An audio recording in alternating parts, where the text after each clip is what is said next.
I'm going to discuss simplifying radicals.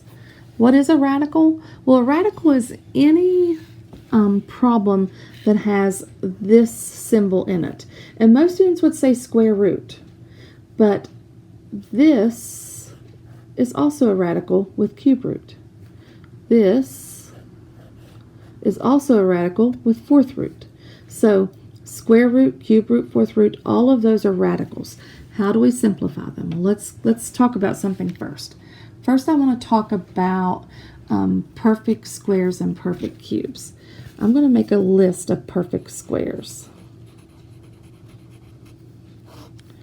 Perfect squares, 1 times 1 is 1, 2 times 2, 3 times 3, 4 times 4, 5 times 5, 6 times 6, 7 times 7, 8 times 8, 9 times 9, 10 times 10, 11 times 11, 12 times 12, 13 times 13, 14 times 14, 15, I think you get the drift, 16, 17, 18, 19, that's 361, 20, 21, 22, oh, that's 484, 23,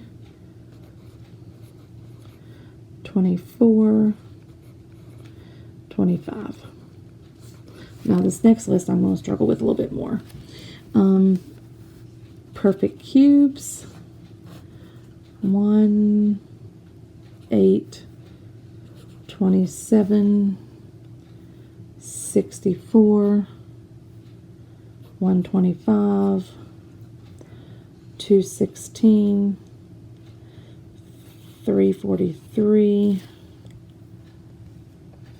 512, I think, 729, and 1000. I only know to 10. Okay, so that list is something I'm going to use when I'm doing this set of notes. So I'm going to put it to the side. Okay, so most students see these problems and they automatically grab their calculator and write down a decimal. When you're simplifying radicals, you don't want a decimal. You want to, 9 times out of 10, end up with a radical in your answer. The only time you won't end up with a radical in your answer is when, for example, this is square root. If this number is a perfect square, then you won't have a radical in your answer. So look, perfect square. Is 128 in this list of perfect squares? And no, it is not. So I am going to have a radical in my answer. Now, what do? I want to try to figure out which perfect, I'll show you 2 ways here. Some students like to start with 4. Start with 4. Will 128 divide evenly by 4? Yes, 32. 4 times 32 is 128. So I could write this as the square root of 4 times the square root of 32. But will 4 go into 32? Yes. Square root of 4 times the square root of 8. Okay. Will 4 go into 8? Yes, it will. So look, I've got that original 4 that I divided by. I've got this one. And then 4 times 2. Whoops. I could put that there if I wanted to. I like to keep all the perfect squares together. Okay, now, will 4 go into 2? No. So then I could say square root of 4 is 2, square root of 4 is 2, square root of 4 is 2, times the square root of 2. And then 2 times 2 is 4, times 2 is 8, times the square root of 2. Now, is there a simpler way? Yes. What I could do is look at this list of perfect squares. find the biggest one on this list that will divide evenly into 128. So what you could do is go through the list and take 128. So I've just got my calculator back here. Take 128, divide it by 9. And if you do that with your calculator, you'll see you get 14.222. Take 128, divide it by 16. Well, you get 8. See?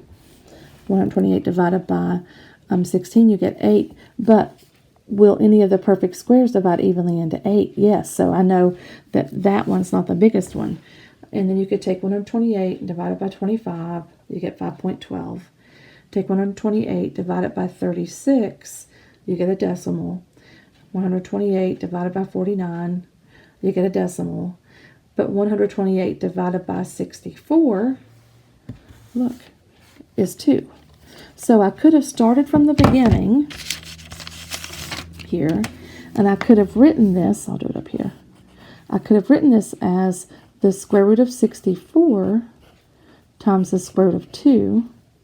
The square root of 64 is 8 times the square root of 2. And look, I got the same answer with a lot less steps.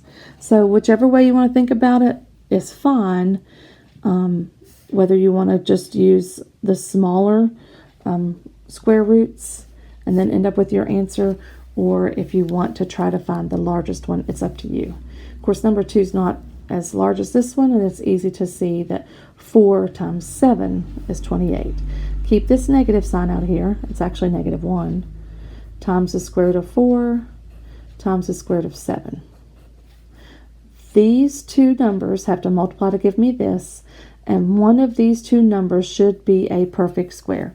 One of these two numbers should be in this list right here. That's something I've had students struggle with, is they don't understand that when they break down a radical, you can't put 2 times 14 because 2 or 14 are not in my list that I have over there. So 4 is in my list, and 7 does not have a perfect square that would divide evenly into it. So I'm going to take the square root of 4 and get 2. -1 times 2 is -2 times the square root of 7. Okay. Number 3. Oh, interesting. Now, not only do I have a number, I have a variable. Now, I hope when you look at this, you see 100. 100 is a perfect square, and 100 times 2 is 200. So that is automatically what I see. When I see a number with 2 zeros, then I know that 100 is a perfect square that divides into it. So 100 times 2, and then if you have an even exponent, this is easy. I'm just going to keep it since I have an even. I'll show you what to do when you have an odd. Okay, so the square root of 100 is 10. Square root of 2. Then on the previous video that I was making just a few minutes ago, I was taking the square root of variables. And I said that to take the square root of a variable, you divide the exponent by the root. This is really a to the 10 divided by 2. A fraction exponent. When you have a radical, you have a fraction exponent. And what is 10 divided by 2? That is 5. Then the best way to write that answer is to put your radical last, and then 10a to the 5th.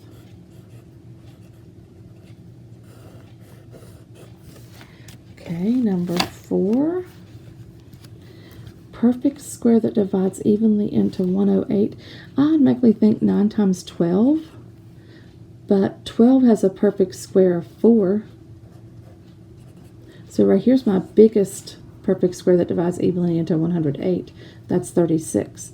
So I have -1 times 30 square root of 36 times the square root of 3.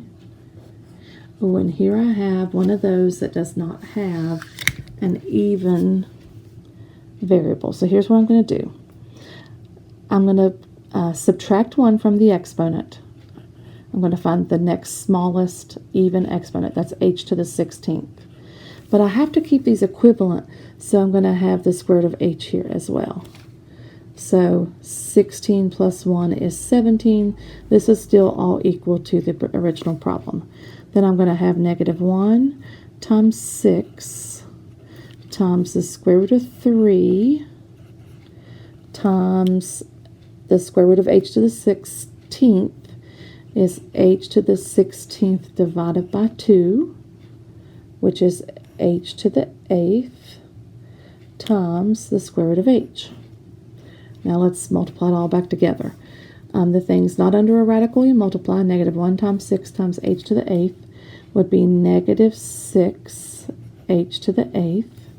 And then these two I can multiply. They're under the radical. Square root of 3h.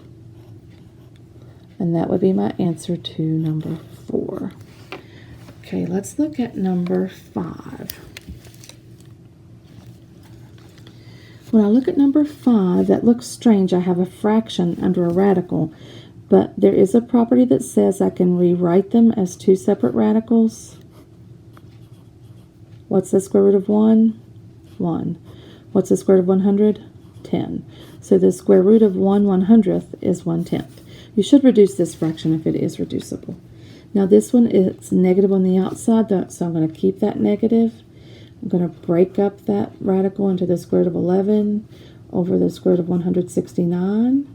I can't do anything with the square root of 11, so I'm going to keep negative square root of 11, but the square root of 169 is 13. Number 7, I'm going to break that apart into the square root of 16 over the square root of m to the 4th. The square root of 16 is 4. The square root of m to the 4th is m to the 2nd. Number 8, I'm going to break that up into the square root of 36 h to the 5th over the square root of 121 k to the 6th. We'll set this down here. Okay, now the square root of 36 is 6. Now h to the 5th, I've got to remember I've got to take away one of those h's and have h to the 4th times the square root of h. So I'm not going to be finished. I'm going to do this one because my numerator will be able to be simplified. The square root of 121 is 11, and the square root of k to the 6th, since it's even, is just k to the 3rd. We'll go this way for my answer. 6 I can't do anything with. H to the 4th, the square root of h to the 4th is h squared. And then I can't do anything with the square root of h, it stays. And then on the bottom I have 11k to the 3rd. So that's my answer to number 8. Moving on to number 9. And 9 moves on to cube root. So I'm going to use the same strategy, but now I'm going to use this list. Let me fold my paper back. I'm going to use that list of perfect cubes. And I usually just think of these in my mind, but I thought I'd make a list for you as I'm doing these examples. Okay, so as I look at this, the first thing I want you to notice is the cube root of -1. Is there a number I can multiply by itself 3 times and get -1? Yes, the cube root of -1 I can do. So now I've got this. Okay, what's the biggest number that will divide evenly into 54? And we could even think about it like this. 1 we've already taken care of because we took out that 1. Will 8 divide into 54? No. Will 27 divide into 54? Yes, it will. So cube root of -1 times the cube root of 27 times the cube root of 2. Okay, so now the cube root of -1 is -1. The cube root of 27 is 3 times the cube root of 2. So then I would have -3 times the cube root of 2. Okay, I'll continue this in part 2.